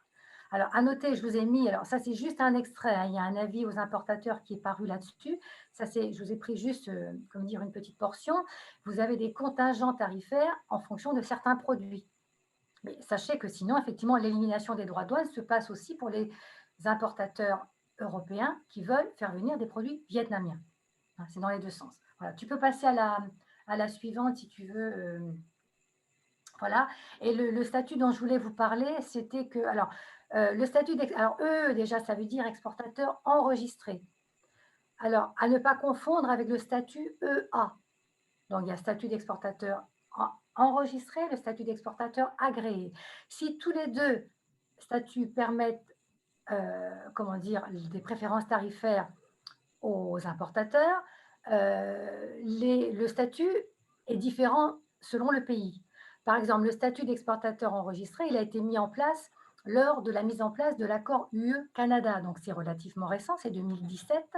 Et les pays qui sont concernés par le statut d'exportateur enregistré, c'est le Canada, le Japon, les territoires d'outre-mer, le Vietnam, le Royaume-Uni tout dernièrement et certains pays de l'Afrique de l'Ouest, de l'Afrique de l'Est, pardon. J'insiste sur ce statut parce que peut-être que certains d'entre vous ont déjà demandé ce statut à un moment donné pour le Canada ou pour le Japon, quand les accords sont entrés en vigueur.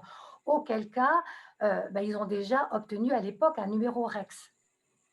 Quand l'accord UE-Vietnam a été signé au mois d'août, il a été décidé que le statut à avoir par l'opérateur sera le statut d'exportateur enregistré.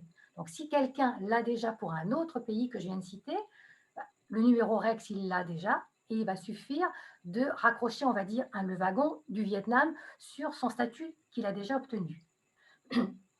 La justification de l'origine, c'est donc ce statut d'exportateur enregistré.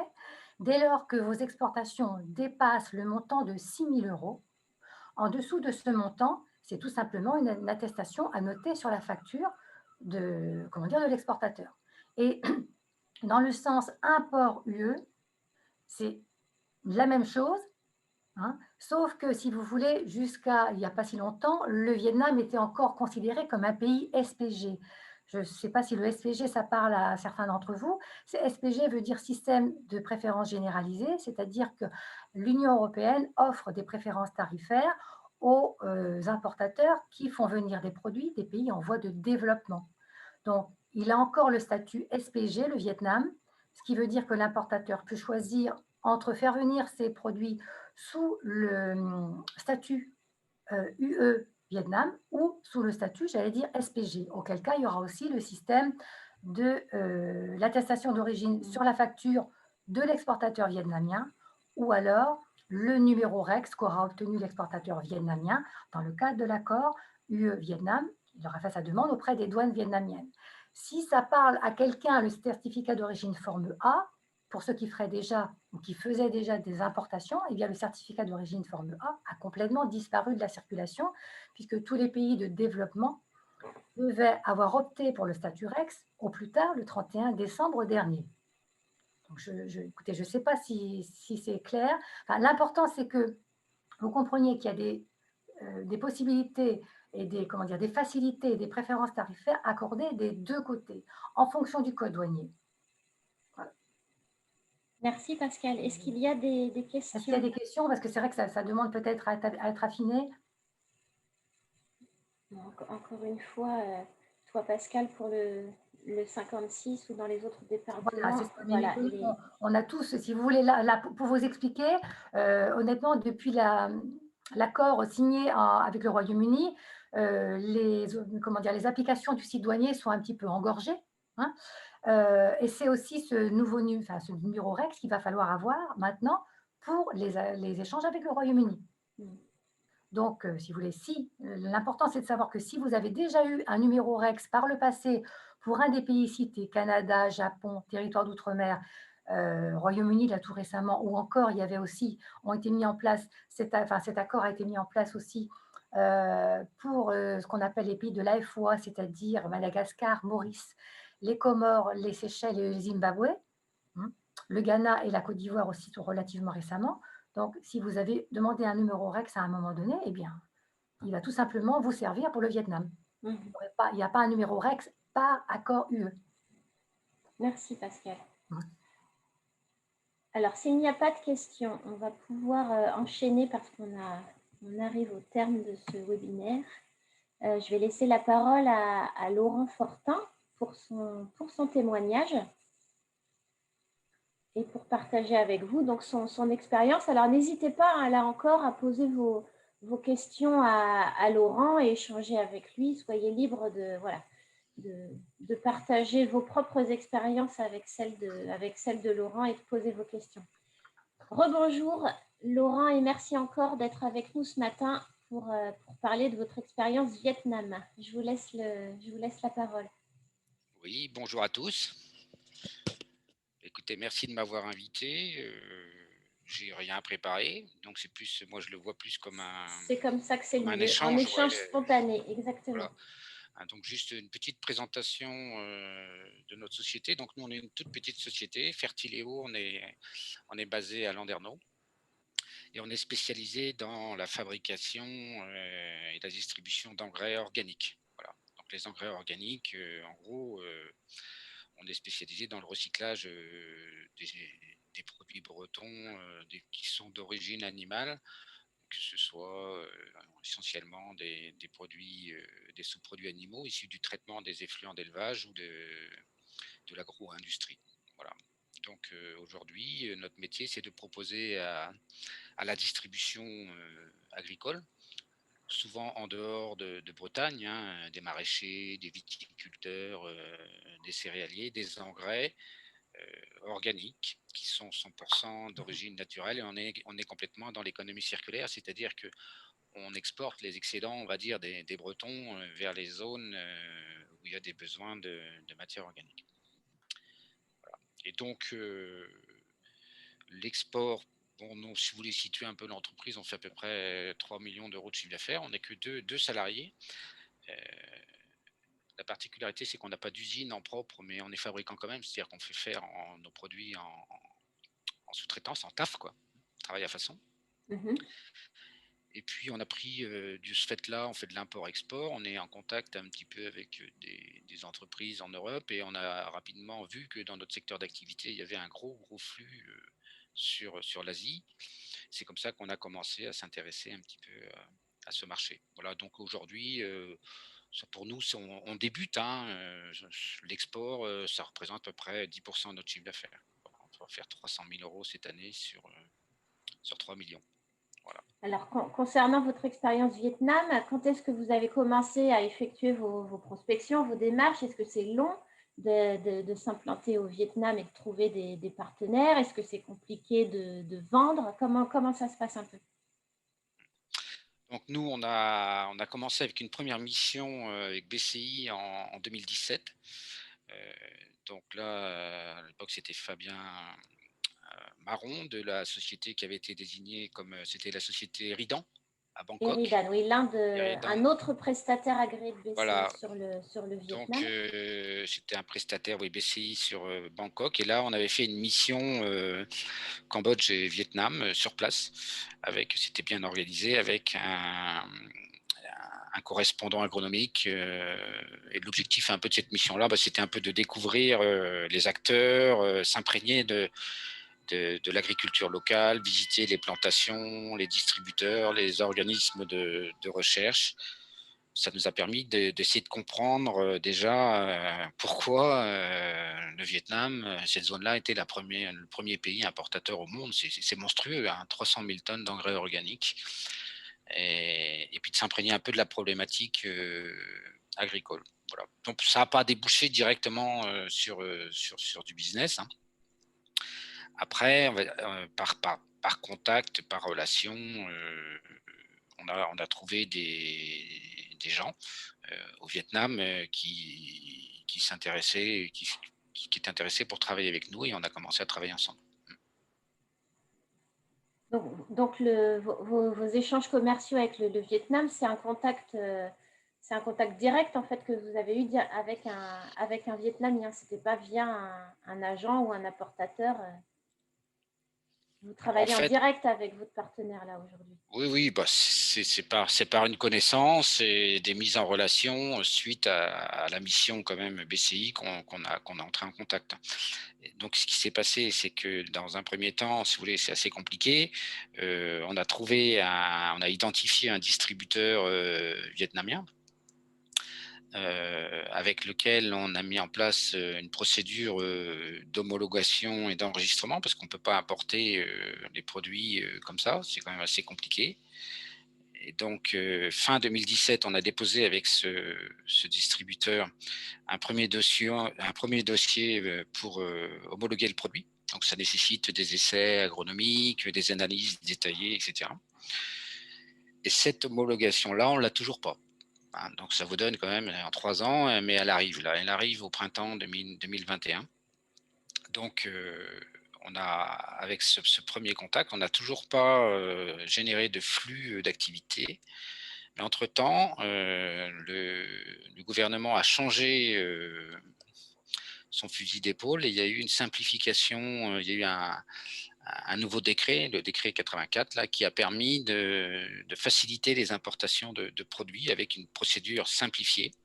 Et avec un autre distributeur, en 3 mois, on a réussi à faire une homologation simplifiée. Donc, en fait, on travaille aujourd'hui, depuis 2 ans, avec un distributeur qui n'est pas le premier qu'on avait trouvé, qui, lui, est toujours dans le circuit de la première homologation. Voilà. Alors, ce qu'il faut savoir aussi, c'est que c'est quand même assez compliqué. Et donc là, on parlait tout à l'heure de savoir si on pouvait travailler tout seul. C'est impossible, complètement impossible, puisque déjà, bon, que ce soit même pour faire une procédure d'homologation, il faut un bureau d'études local, il faut des valises de billets, parce que c'est vrai que la corruption est présente. Et puis les analyses qui sont faites sur les produits, ce n'est pas les mêmes analyses qu'en Europe, etc. Donc il y a l'obligation d'un distributeur ou d'un partenaire local, on n'a pas le choix. On n'a pas le choix, on ne peut pas rentrer tout seul, sauf si alors il faut y mettre des moyens importants, il faut être présent sur place en permanence. Et donc, pour l'instant, on a démarré avec un premier distributeur et quand on aura l'homologation au mois d'avril, là, on va démarrer avec le deuxième. Voilà. Est-ce qu'il y a des questions côté participants? Est-ce que vous souhaitez réagir à ce que vient de dire Laurent et lui poser des questions? De votre côté, Laurent, il y a d'autres choses que vous souhaiteriez ajouter sur la complexité et les délais qu'il faut anticiper pour voir déboucher des affaires sur le marché vietnamien? Ça, vous venez de l'évoquer. Damien, peut-être que tu veux rebondir aussi sur ce que vient de dire Laurent, peut-être?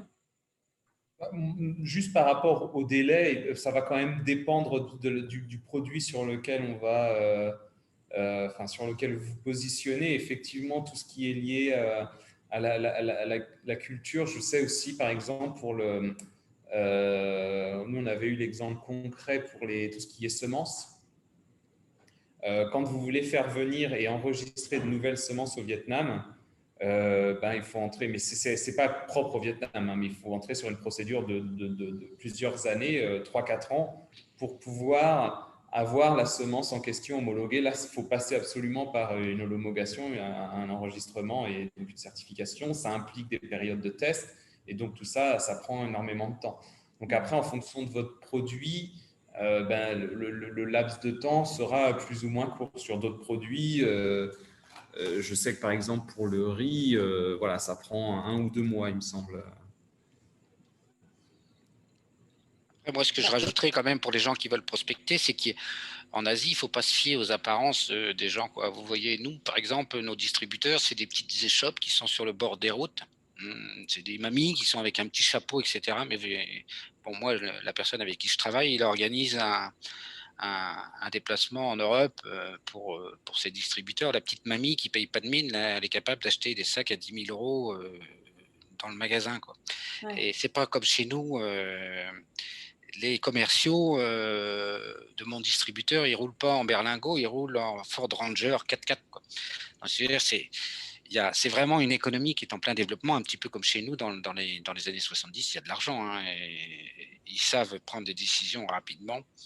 C'est extraordinaire. C'est comme le business, la manière, le nombre d'intervenants, le niveau de marge qu'ils font aussi, c'est très important.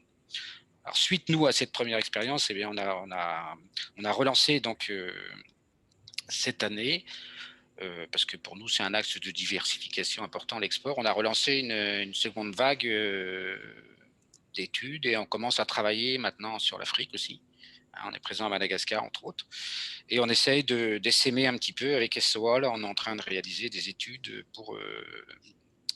on a fait un dossier avec la BPI d'assurance prospection et pour essayer de développer autour sur les autres pays, Malaisie, Cambodge, Indonésie, etc. On est en train d'étudier le marché autour du Vietnam, sachant que le Vietnam semble quand même être, non seulement ils importent beaucoup, mais c'est une plaque tournante un petit peu, hein. C'est eux qui fournissent le Laos, ceux qui fournissent, ils revendent après à l'intérieur de l'Asie, quoi.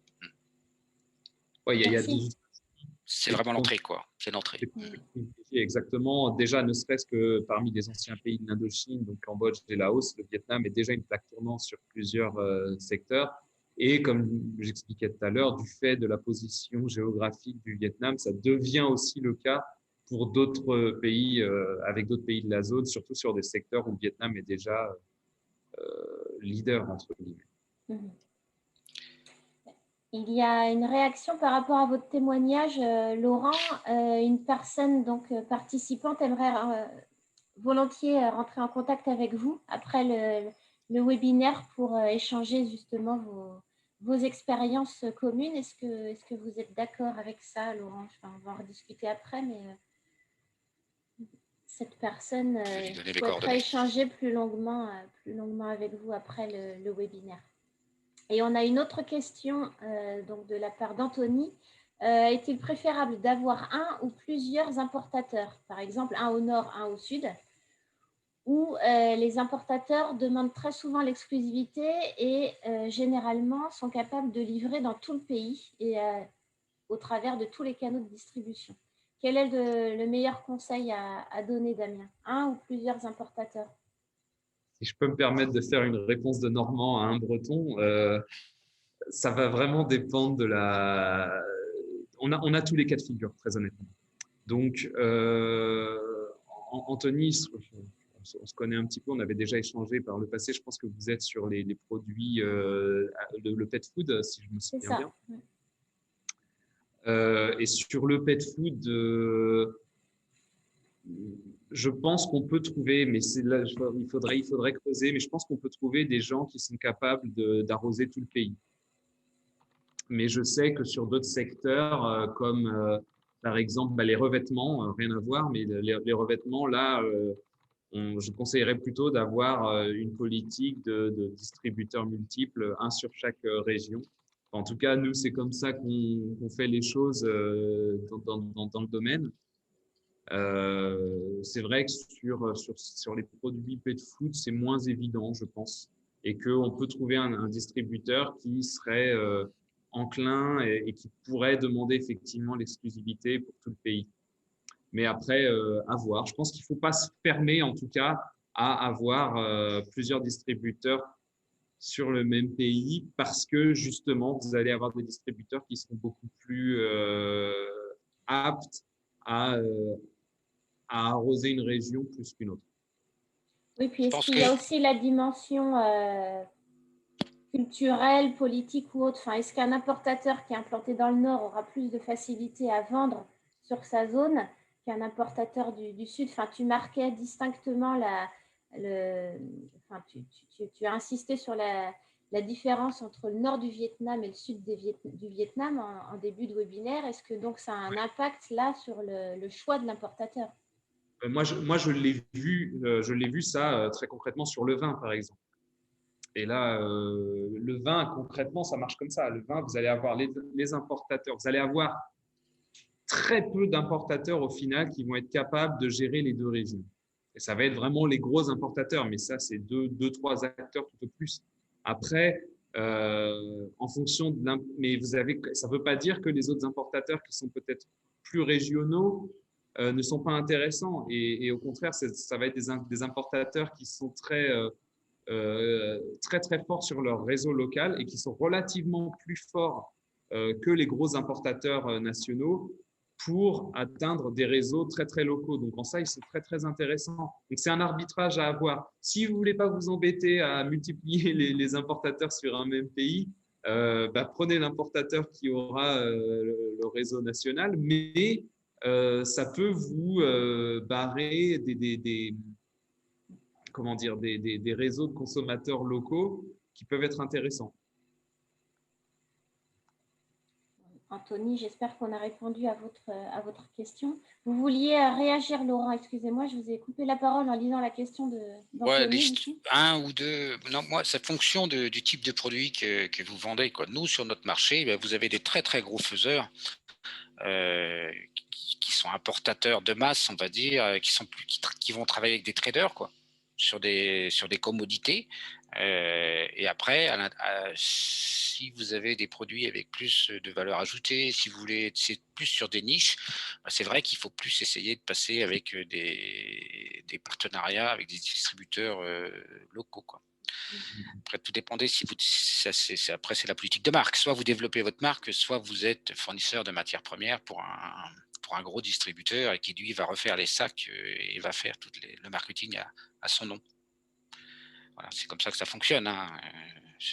Mais c'est des gros marchés. C'est des très gros marchés. Merci, Laurent. S'il n'y a pas d'autres questions, je vous propose de clôturer le webinaire. On a dépassé un petit peu l'heure, mais bon, cet échange était vraiment intéressant. N'oubliez pas que nous restons à votre disposition pour répondre à d'autres questions. En attendant toutes celles qui ont été posées ce matin, donc j'en ai bien pris note et puis on va revenir vers vous très rapidement avec les éléments de réponse. Je vous ai reporté à la fin de cette présentation donc les coordonnées de vos chargés d'affaires par secteur d'activité, ainsi que les coordonnées de mes collègues donc dans le réseau CCI. Et vous avez donc les coordonnées de Pascal qui était avec nous ce matin et les autres conseillers en développement international dans toutes les CCI en Bretagne. Ici, vous avez les coordonnées de Damien. Je pourrais peut-être rajouter ton numéro de téléphone, Damien, aussi, plutôt que le mail. Le chat.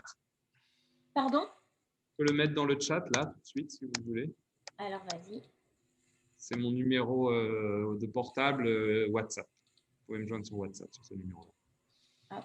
Donc, je vais rajouter ce numéro à la présentation. Et donc, cette présentation sera disponible, comme je l'avais dit, en tout début de webinaire sur BCI Info, soit aujourd'hui, soit demain. Et puis, le podcast sera lui aussi consultable sur BCI Info. Je vous remercie beaucoup à toutes et à tous pour votre attention ce matin. À très bientôt pour de prochains webinaires BCI. Vous avez le programme de tous les prochains webinaires sur l'agenda, hein, sur notre site web. Et puis, bon, encore une fois, n'oubliez pas qu'on reste toutes et tous à votre disposition pour vous aider dans vos projets, votre développement à l'international. Merci encore, Laurent, beaucoup pour votre témoignage. Merci, Damien. Merci, Pascal. Bonne fin de journée, tout le monde. Prenez soin de vous. À très bientôt. Au revoir. Au revoir, tout le monde. Merci. Au revoir. Bonne journée. Au revoir.